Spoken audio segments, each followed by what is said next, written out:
내 생명을 다해서 세세무궁토록 영원히 찬양하고 높일 분은 오직 우리 예수 분인 줄로 믿습니다. 세상에 사랑할 것들이 참 많은데요. 그 사랑할 것들을 위해서 살아가다 보면 그것들이 없어지는 그날에 우리는 슬퍼하고 괴로워할 것이나 우리 사랑하는 주님은 나와 영원히 함께 하십니다. 영원히 함께 하시는 그 주님께서 내게 평안과 안식과 기쁨과 만족을 주십니다. 오늘 그 은혜를 베푸시는 주님을 세세무궁토록 찬양함으로 영광 돌리는 저와 여러분들, 그리고 여러분들의 가정이 되기를 주님의 이름으로 축복합니다. 여러분들은 억울한 적이 없었습니까? 주로 우리가 억울했다라고 할 때를 보면 내가 최선을 다했을 때, 그리고 나는 선의를 베풀었는데 이걸 이해하지 못하고 이것을 받아들이지 못하고 오히려 이것들이 문제가 되어졌을 때 우리는 나 참 억울하다, 내 마음 같지 않고 나는 분명히 그런 의도가 아니었는데 인정받지 못했을 때, 그것이 문제가 되었을 때 억울하다는 생각을 우리가 주로 하지요. 아마 어릴 적에는 주로 부모님에게 사랑받지 못하거나 또는 인정받지 못했다라고 생각할 때 억울함을 느낍니다. 여러분들이 또 의지하고 신뢰했던 친구들에게 배신을 당했을 때 억울한 마음이 생기기도 하죠. 직장에 다니면서 상사들에게 인정받지 못했을 때 나는 분명히 저 사람보다 능력 있는 사람으로 최선을 다해서 얼마든지 인정받을 수 있는데 그 사람보다 오히려 내가 인정받지 못했을 때 우리는 억울해하기도 합니다. 그게 지나치다 보면 좌절감에 자신의 어떤 능력을 다 발휘하지 못하는, 그래서 인생의 낙오자가 되기도 하고 또는 패배자의 삶을 사는 그런 경우도 종종 보게 되어집니다. 하나 다행스럽게 시간이 흐르면서 그런 억울한 마음들도 때로는 잠잠해지기도 하죠. 억눌러지기도 합니다. 그런데 참 우리는 약해요. 사라진 것 같은데 어느 순간인가 다시 내 마음속에 불쑥 그 억울했던 그 감정이 다시 이렇게 올라올 때 우리는 참 약하다. 다 정상되어지고 회복된 것 같은데 그러지 못한 나를 바라보면서 여러분들 어떤 생각을 하십니까? 이걸 복수를 해서라도 내가 꼭 갚아야 되겠다. 그래야 내가 직성이 풀리겠다. 여러분 아무리 갚아봐도 또다시 그 억울함은 찾아올 거예요. 여러분 오늘 이 본문에 등장하는 압살롬도 바로 그 억울한 인생을 살았던 사람 중에 한 사람입니다. 성경은 그를 겉으로 보기에 화려하고 잘생긴 사람으로, 그리고 백성들에게 칭찬을 받는 그런 사람으로 소개를 합니다. 그에 반해서 그의 마음속에는 깊은 상처가 있었습니다. 분노할 만했고, 그리고 그의 과정 가운데에서 좌절할 수밖에 없는 그런 상황들을 이 압살롬은 경험하게 되어집니다.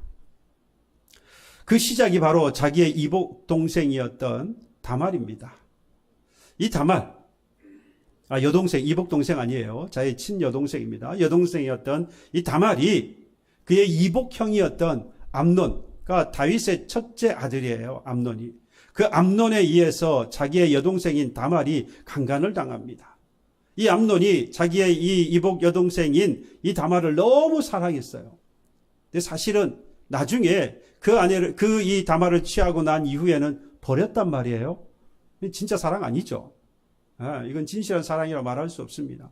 순간에 일어났던 그 욕망, 욕정을 이 다말에게 퍼부었던 것이고, 결국 이 사건으로 인하여서 그의 오라비였던 이 압살롬이 분노를 하게 된 거죠. 어떻게 가만히 있을 수 있습니까? 아내로 삼았거나 또 다른 과정이 잘 해결이 되었다면 그나마 또 어떻게 바뀌었을지 모르겠지만 전혀 그러지 못해서 그 분노가 끌어올랐습니다.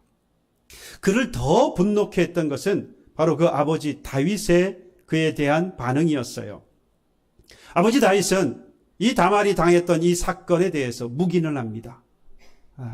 암논이 그와 같은 일을 저질렀는데도 불구하고 이 암논을 불러다가 책망을 하거나 또는 그에 합당한 처벌을 하지 않았어요.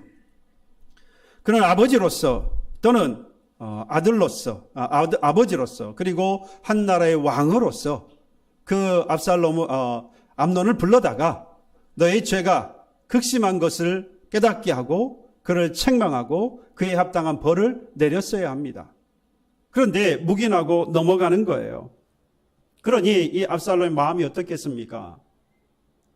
그의 마음에 그 분노가 더욱 차올라서 복수하기로 결심을 합니다. 그래서 무려 2년이라고 하는 시간을 보내요. 뭐 했겠습니까? 복수심에 계획을 세웠겠죠. 결국 그의 이복형인 바로 이 암논을 잔치에 초대를 해서 죽이게 되어집니다. 살인을 하여. 살인한 이후에 그의 나라를 떠나게 됩니다. 망명을 하죠. 도망을 가요. 아버지의 그 어떤 장남을 죽였다는 그 사실 때문에 두려운 마음에 이 암논이 도망을 가는 겁니다. 이 압살롬이 도망을 가는 겁니다. 어찌어찌 해서 겨우 이 당시에 다윗의 군대 장관이었던 요압이 중재를 나서가지고 이 압살롬이 다시 돌아올 수 있게 되었습니다. 그런데 문제는 돌아왔는데도 불구하고 이 다윗 왕은 그를 맞아들이지 않아요. 본체 많지 않은 겁니다. 용서하지 않았고요. 화해하지 않은 겁니다. 여러분, 압살롬은요, 이 동생 다말이 그와 같은 수치를 당하는 그 사건으로 인해서 아버지가 어떻게 암논을 좀 이렇게과의 문제를 해결해 주기를 바랬는데 그 일이 이루어지지 않아서 아버지 다윗에 대한 분노가 일어났고 그 분노를 주체하지 못해서 그의 형 암논을 죽이고 그리고 망명 생활을 하면 어떻겠습니까? 당연히 고국을 떠났으니까 외로움과 그리고 그 가운데에서 좌절을 느꼈겠지요. 돌아왔는데 아버지의 환대를 받지 못하고 또다시 외면하는 그런 고통 가운데에서 압살롬의 그 마음은 철저하게 무너져 내렸습니다. 여러분, 그 마음 속에 이렇게 그의 마음이 다 무너져버린 이 압살롬의 마음에 뭐가 남아 있겠습니까? 아버지는 틀렸다. 아버지가 잘못했다. 그러니 내가 이제부터는 왕이 되어야 되겠다. 내가 이 아버지보다 더 정의로운 그런 왕이 될 수 있다. 그런 마음을 갖게 되어집니다. 그래서 압살롬이 작전을 세워요. 왕이 될 작전을 세웁니다. 그게 바로 오늘 본문 15장 1절의 시작입니다. 그 후에라고 말합니다. 그 후에. 이때 그 후에는 시간의 흐름을 말하는 거 아니에요. 그동안에 그가 가졌던 분노, 복수심, 그리고 외로움과 좌절, 외면으로 인하여 고통, 이 모든 것들을 다 뭐하고 가지고 그리고 나서 뭐 했다는 겁니까? 움직이기 시작했다 이거예요. 그 마음을 그대로 응축해가지고 깊은 곳에 가지고 그가 계획하고 일을 진행하기 시작했다라는 겁니다. 무슨 일을 시작합니까? 자신을 지킬 병거와 말 그리고 호위병 50명을 세웁니다. 자기를 지킬 사람을. 그렇죠? 그래서 이 다윗 왕을 쫓아내고 자신이 왕이 될 준비를 하는데 그 단계로 이 송사를 맡기기 위해서 성문을 찾아오는 백성들을 만나서 이 압살롬이 이야기를 합니다. 어디서 왔느냐? 무슨 일로 왔느냐? 내가 이러이러한 송사가 있어서 이 문제를 해결하기 위해서 왔습니다. 그러면 이 압살롬이 아주 친근하게 손을 내밀면서 그를 붙잡고 이야기합니다. 내가 너의 그 문제를 해결해 줄 수 있는데 내가 재판관이었으면 너의 그 옳은 것을 판명해 주고 네가 옳다라고 내가 이야기하고 재판해 줄 수 있었을 텐데 지금 왕은 그런 일을 하지 못해서 내 마음이 너무 안타깝다. 여러분, 그래서 오늘 성경 6절에 가서 보면 결국 모든 이스라엘 사람들이 이 압살롬을 좋아하게 되었어요. 그래서 이스라엘 사람의 마음을 압살롬이 훔쳤다라고 말합니다. 정치인들은요, 이미지 정치를 합니다. 실제로 그가 어떤 삶을 살았든지 또는 과거뿐만 아니라 현재가 어떤 마음을 먹고 있는지 사실 그건 잘 드러나지 않거든요. 굳이 막 들추려고 하지 않는 이상은. 그래서 대부분의 이 정치인들은 이 사람들에게 내가 어떤 이미지로 비치느냐가 참 중요합니다. 그런 의미에서 본다면 이 압살롬은 성공을 한 거예요. 사람들의 마음을 훔쳤다 이 말이에요. 사람들이 다 이 압살롬을 좋게 여겼고, 그 말은 그렇게 보면 이 압살롬이 말했던 대로 우리의 재판관이 되면 좋겠다. 예. 왕이 되었으면 좋겠다. 왕이 되는데 부족함이 없다라고 생각을 했던 겁니다. 지금 이 일련의 이런 사건들이 지나오면서 이 압살롬이 행하고 있는 이 모든 행동들, 여러분들은 어떻습니까? 이해가 됩니까? 저는 이해가 돼요. 지금 압살롬이 경험하고 지나왔던 사건들을 하나하나 같이 지나가 보니까 충분히 그 마음에 분노가 일어날 만해요. 해결되지 않아서 그의 마음의 그 분노를 어떻게든지 해결해 보려고 했는데 다 이루지 못하고 결국 도망가서 외로워하고 절망 가운데 좌절하고, 그런 인생 가운데에서 오늘 이 왕이 되어야 비로소 이 모든 것들을 해결할 수 있겠다라고 모든 결론에 도달한 이 압살롬의 이 모습은 충분히 이해가 됩니다. 압살롬과 다윗 이 두 사람을 놓고 제가 누구의 실책이 크냐라고 단순 비교를 한다면 제 생각에는 바로 이 다윗의 실책이 훨씬 크다고 생각해요. 왜 그러냐? 앞서 말씀드린 대로 다윗은 아버지로서, 왕으로서 이 압살롬의 이복 동생이었던 이 다말을 취하고 버려버린 이 암논의 그 행태를 보고 불러다가 책망을 했어야 해요. 가정을 다스리고 잘 다스리고 그리고 한 나라를 다스리는 왕으로서 공의를 행해야 하잖아요. 그러니까 잘못을 한 그 아들 암논을 불러다가 그 잘못에 대해 책망하고 그에 합당한 벌을 내렸어야 합니다. 그런데 전혀 그러지 않았어요. 그리고 압살롬을 불러다가 어떻게 해야 되겠습니까? 네 동생이 그렇게 된 것에 대해서 나도 참 마음이 아프다. 위로를 했어야 하죠. 그 어떠한 것도 행하지 않았습니다. 다윗은 결국 그렇게 행하지 않은 그런 압살롬을 오히려 냉대하죠. 오히려 그를 본체만치 합니다. 이후에 도망갔던 그 압살롬이 돌아왔을 때는 자기의 장남 암논을 죽였다는 그 사실 거기에 꽂혀서 그를 환대하지도 않아요. 용서하지도 않습니다. 여러분, 그런데 우리가 아는 이 다윗이라고 하는 인물은 사실 이런 일을 행할 만한 그런 사람이 아니에요. 사도 바울을 통하여서 이 다윗이 어떤 인물인가를 우리에게 전해줬는데요. 오늘 다윗을 이렇게 소개합니다. 내가 이새의 아들 다윗을 만나니 내 마음에 맞는 사람이다 라고 했어요. 예전에는 합당하다. 하나님의 마음에 맞는 사람, 여러분, 이게 이 말을 들은 사람은 딱 그대로 듣는 사람은 다윗뿐이에요. 어떻게 하나님의 마음에 들을 수 있겠어요? 사람도 사람의 마음에 들기가 여간 어렵지 않잖아요. 이건 불가능한 일이라고 보는데 하나님의 마음에 들었다. 이건 정말 대단한 인정입니다. 그런 인정을 받았던 다윗이 왜 이런 실정을 범했을까? 여러분, 저는 그 답을 다윗이 그 전에 행했던 밧세바의 사건에서 그 답을 찾아봅니다. 자기를 너무 이 암논이 닮은 거예요. 자신의 인생에 있어서 오점이자 지워버리고 싶었던 사건이 있다면 바로 이 밧세바와 그 사건 아닙니까? 밧세바와의 이 간통의 사건 때문에 정말로 인생이 괴로웠고 그의 아들이 죽는 그런 비참한 경험을 했어야 했던 다윗인데요. 그 모습을 이 암논 장남이 똑같이 닮은 거예요. 여러분, 그런 경험 없으세요? 저는 그런 경험이 있습니다. 제가 아이를 책망하는데 이렇게까지 내가 해야 되나?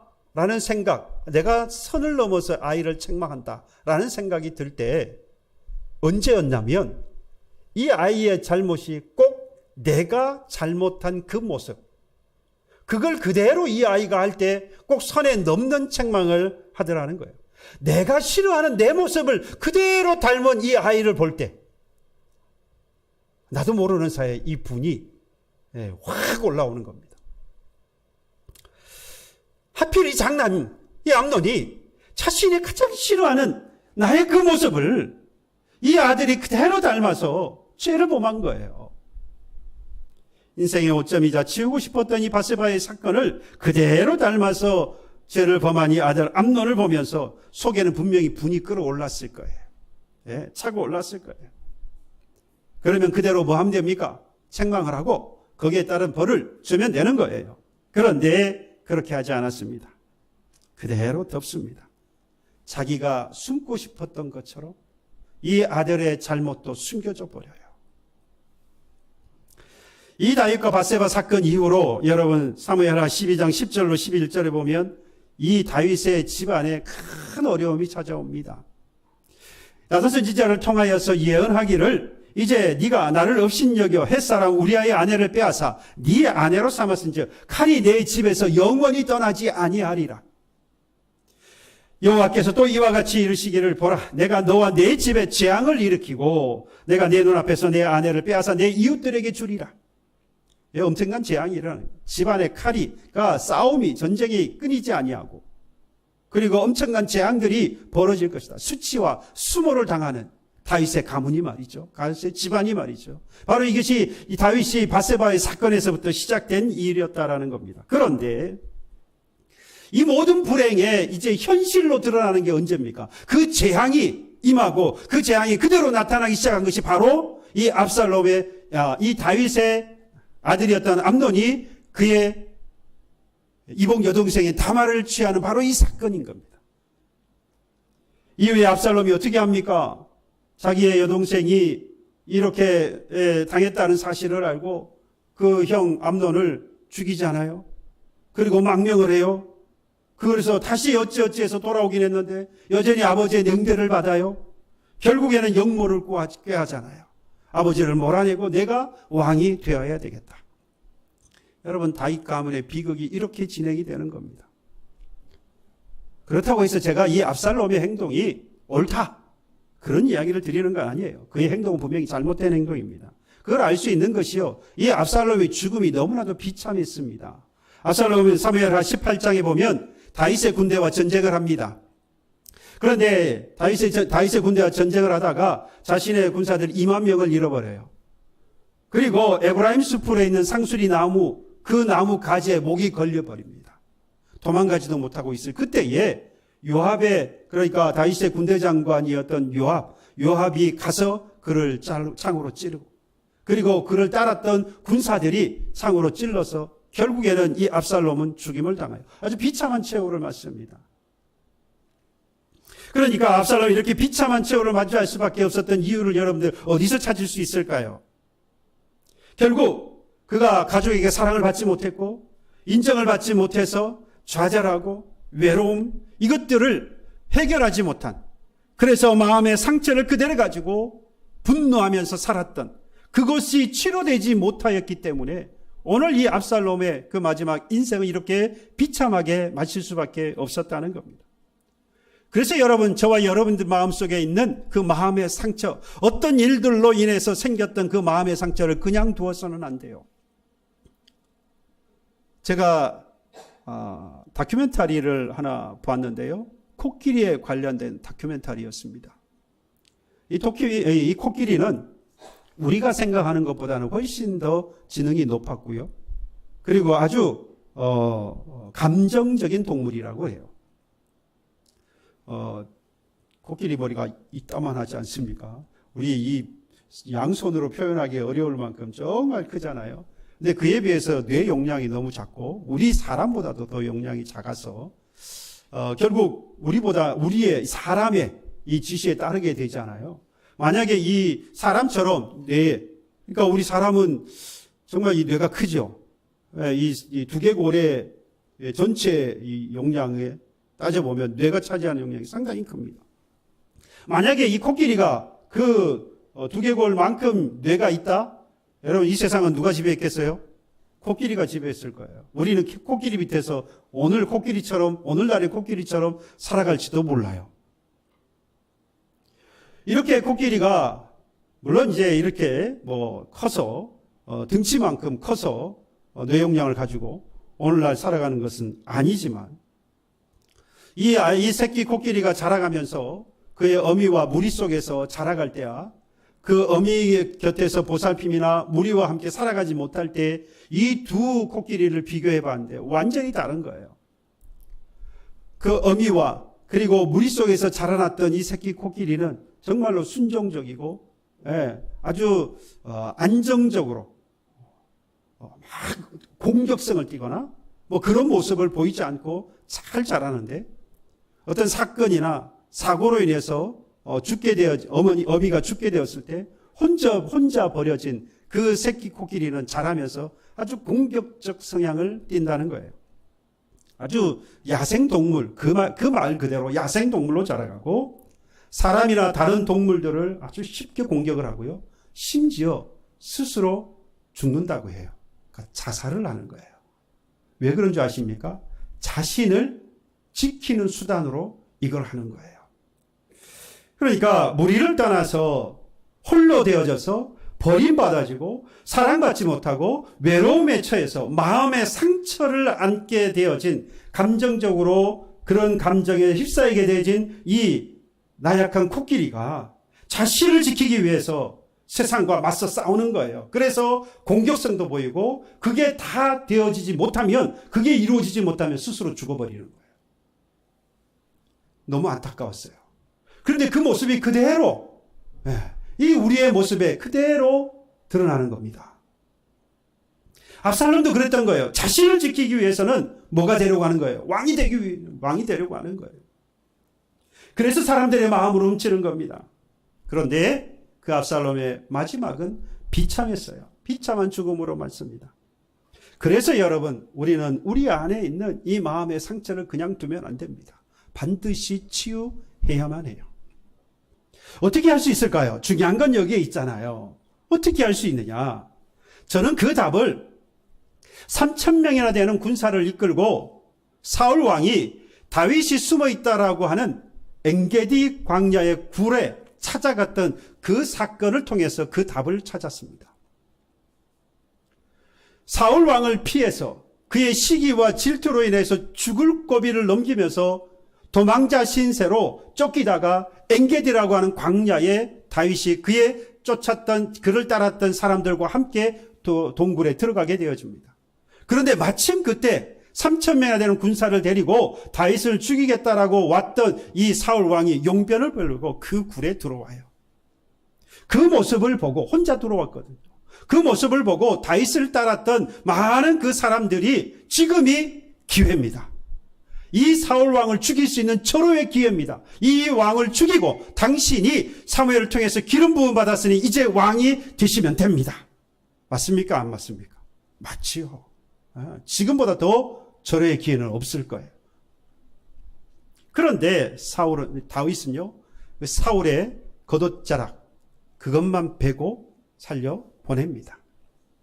그리고 이렇게 말해요. 사무엘상 24장 6절에 내가 손을 들어 여호와의 기름 부음을 받은 내 주를 치는 것은 여호와께서 금하시는 것이니 그는 여호와의 기름 부음을 받은 자라라고 말합니다. 하나님께서 기름 부은 사람은 하나님이 죽이지 못하라, 손대지 말라고 하셨기 때문에 나는 그 사울 왕을 죽일 수 없다. 아무리 좋은 기회라도 말이죠. 그래서 우리는 뭐라고 말합니까? 이 다윗이 하나님의 말씀에 순종해서 사울 왕을 그대로 돌려보냈다라고 이야기하고 결론을 짓습니다. 그런데 여기서 우리가 너무 쉽게 넘어갔어요.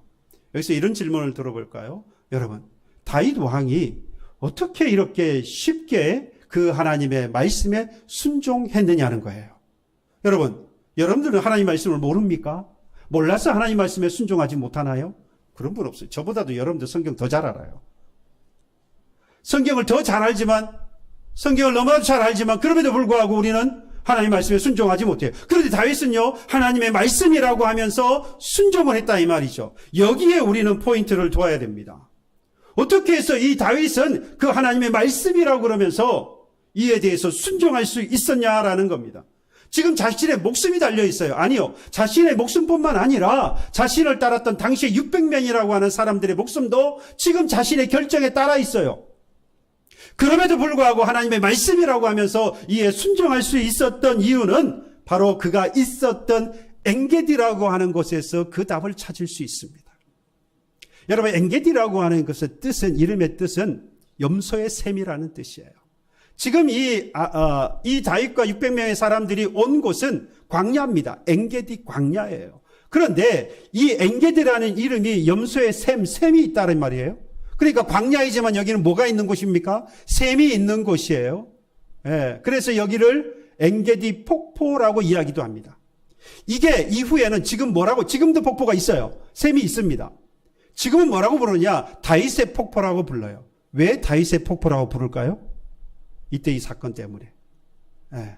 다윗이 이 사울을 죽이지 않고 돌려보냈다 이 말이에요. 그때 기억하면서 이 폭포를, 이 샘을 뭐라고 불러요? 엔게디 폭포, 엔게디 샘이라 부른단 말이에요. 그것이 다윗의 폭포, 다윗의 샘이 되었어요.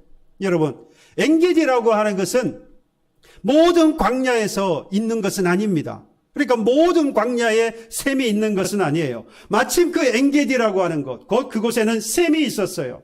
사울 왕을 향하여서 분노할 수밖에 없고 복수의 칼을 가는 것이 압살롬과 같이 똑같은 상황이에요.